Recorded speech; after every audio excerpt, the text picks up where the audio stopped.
Olá, na aula de hoje continuaremos a estudar a história da educação no Brasil e das nossas constituições.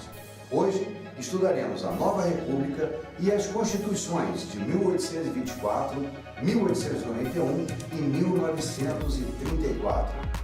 Nova República, de 1986 até os dias atuais.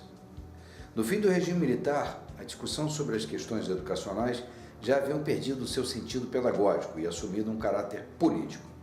Para isso, contribuiu a participação mais ativa de pensadores de outras áreas do conhecimento que passaram a falar de educação num sentido mais amplo do que as questões pertinentes à escola. A sala de aula, propriamente dita, a didática, a relação direta entre professor e estudante e a dinâmica escolar em si mesmo. Nesse período, do fim do regime militar aos dias de hoje, a fase politicamente marcante na educação foi o trabalho do economista e ministro da Educação Paulo Renato de Souza. Logo, no início da sua gestão, através de uma medida provisória, extinguiu o Conselho Federal de Educação e criou o Conselho Nacional de Educação, vinculado ao Ministério da Educação e Cultura.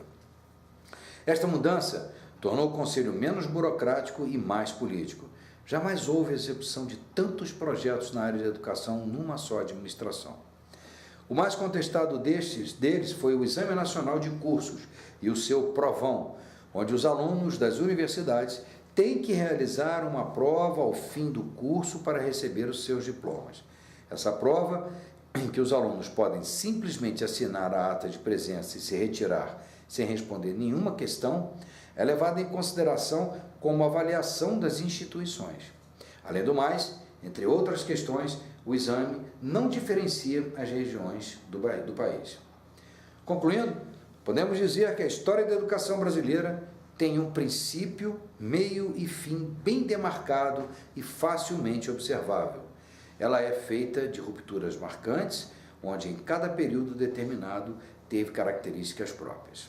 Bom, querido aluno, nós percebemos que ao longo dessa jornada, de todos esses períodos, desde 1549, com a chegada dos jesuítas, passando aqui por Marquês de Pombal, passando também por Dom João, passando pelos dois impérios que tivemos, o Império de Pedro I, o Império de Pedro II, o Estado Novo, os regimes militares, enfim, nós podemos perceber que efetivamente a nossa educação sofreu diversas rupturas. E nesses períodos, com certeza, houveram modificações profundas da nossa legislação que contribuíram determinantemente para a elaboração das nossas constituições. Então agora nós vamos fazer uma leitura do contexto histórico, social, político-econômico que fundamentaram e que deram base para a criação, ou melhor, para a elaboração das nossas 7 constituições, levando em consideração, e não se esqueçam, todo esse período que ficou para trás, concomitante, com relação ao estudo da nossa educação, da evolução da nossa educação. Então vamos agora estudar, tentar contextualizar a elaboração das nossas constituições. Vamos a ela. Primeira Constituição, a de 1824, Brasil Império. Apoiado pelo Partido Português, constituído por ricos comerciantes portugueses e altos funcionários públicos, Pedro I dissolveu a Assembleia Constituinte em 1823 e impôs seu próprio projeto, que se tornou a primeira Constituição do Brasil. Apesar de aprovada por algumas câmaras municipais da confiança de Pedro I, essa carta, datada de 25 de março de 1824 e contendo 179 artigos, é considerada pelos historiadores como uma imposição do imperador.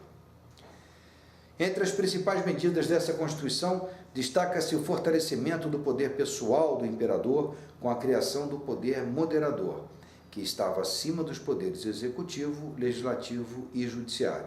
As províncias passam a ser governadas por presidentes nomeados pelo imperador e as eleições são indiretas e censitárias. O direito ao voto era concedido somente aos homens livres e proprietários, de acordo com seu nível de renda, fixado na quantia líquida anual de R$100 mil por bens de raiz, indústria, comércio ou empregos. Para ser eleito, o cidadão também tinha que comprovar renda mínima proporcional ao cargo pretendido. essa foi a Constituição com duração mais longa na história do nosso país, num total de 65 anos. Essa Constituição foi elaborada dentro daquele período imperial, que foi de 1822 até 1889.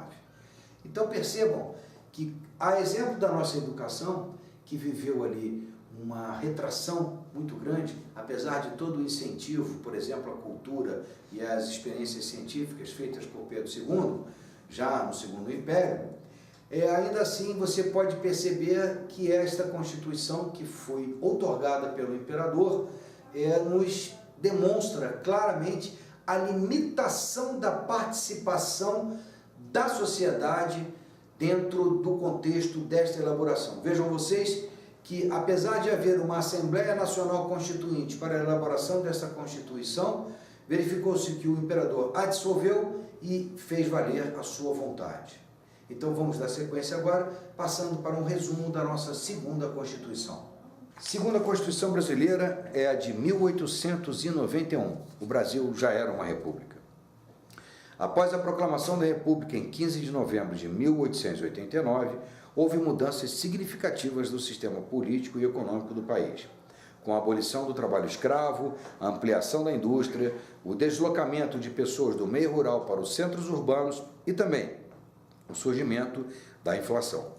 Outra mudança foi o abandono do modelo do parlamentarismo franco-britânico em proveito ao presidencialismo norte-americano. O Marechal Deodoro da Fonseca, proclamador da República e chefe do governo provisório, e Rui Barbosa, seu vice, nomearam uma comissão de 5 pessoas para apresentar um projeto a ser examinado pela futura Assembleia Constituinte. O projeto escolhido vigorou como Constituição Provisória da República até as conclusões da Constituinte. As principais inovações dessa Constituição, datada de 24 de fevereiro de 1891, são a instituição da forma federativa de Estado e da forma republicana de governo, estabelecimento da independência dos poderes executivo, legislativo e judiciário, criação do sufrágio com menos restrições, impedindo ainda o voto aos mendigos e analfabetos, separação entre a Igreja e o Estado, não sendo mais assegurado à religião católica o status de religião oficial, e instituição do habeas corpus, garantia concedida sempre que alguém estiver sofrendo ou ameaçado de sofrer violência ou coação em seu direito de locomoção, isto é, ir e vir e permanecer, por ilegalidade ou abuso de poder. Essa Constituição nasce logo após findo o período imperial. Ora, conceitualmente falando, podemos definir que, por questões lógicas, uma nova Constituição precisava ser elaborada. E da lavra de Rui Barbosa e de alguns outros colaboradores, foi feito um anteprojeto para ser levado ao conhecimento de uma Assembleia Constituinte, para assim nós termos promulgada a nossa Constituição de 1822. Com a Revolução e o golpe de 1930, necessário se fez a criação, elaboração, estudo e desenvolvimento de uma nova Constituição. Daí nasceu a nossa Constituição de 1934, sendo esta a nossa terceira Constituição. Então, vamos a ela. Constituição de 1934, Segunda República. Presidido por Getúlio Vargas, o país realiza nova Assembleia Constituinte, instalada em novembro de 1933. A Constituição de 16 de julho de 34 traz a marca getulista das diretrizes sociais e adota as seguintes medidas: maior poder do governo federal, voto obrigatório secreto a partir dos 18 anos, com direito de voto às mulheres, mas mantendo proibição do voto aos mendigos e analfabetos. A criação da Justiça Eleitoral e da Justiça do Trabalho, criação de leis trabalhistas instituindo jornada de trabalho de 8 horas diárias, repouso semanal e férias remuneradas, mandado de segurança e ação popular. Essa Constituição sofreu 3 emendas, em dezembro de 35, destinadas a reforçar a segurança do Estado e as atribuições do Poder Executivo, para coibir, segundo o texto, um movimento subversivo das instituições políticas e sociais. Bom, o cenário não podia ser diferente e nesse momento, depois de um golpe implantado em 30, obviamente que uma nova Constituição precisava nascer, precisava surgir. Então, Getúlio otorgou esta Constituição de 34, o que nos levou a todos esses acontecimentos já narrados.